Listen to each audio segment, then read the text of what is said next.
I always believe in what Cinderella once said. Even your heart is grieving. If you keep believing, always remember, the wish that you pray will come true. Thank you very much. Number 1, video clip number 1. Oh, please come back. I don't even know I'll find you. Wait, please wait. Goodbye.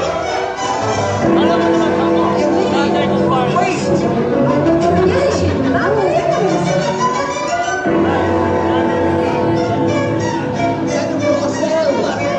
Señorita. Just a moment.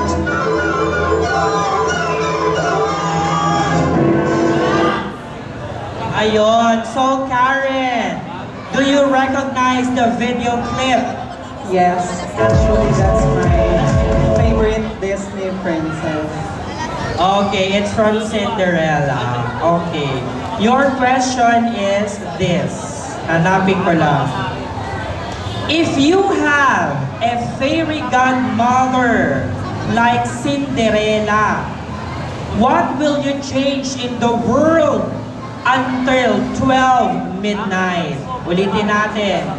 If you have a fairy godmother like Cinderella, what will you change in the world until 12 midnight? Wow, thank you so much for the very wonderful and interesting question. You know what, ladies and gentlemen, in this moment of time, there are a lot of things that I want to change until the 12 o'clock will clock. But if I have a fairy godmother, there is one thing that I want to change to the world. I want to remove all the insecurity of each and every person living in this world. Bakit?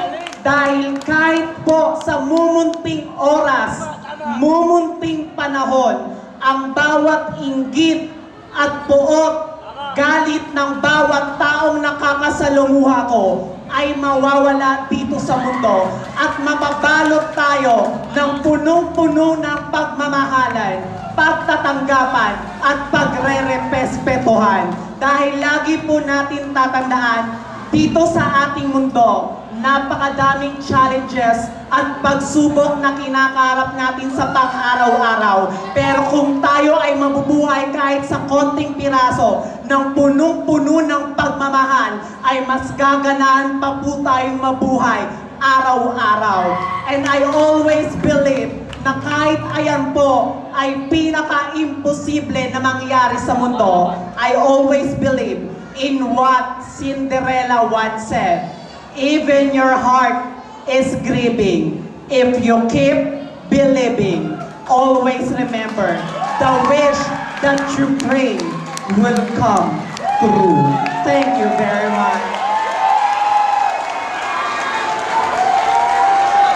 Thank you so much, candidate number 17.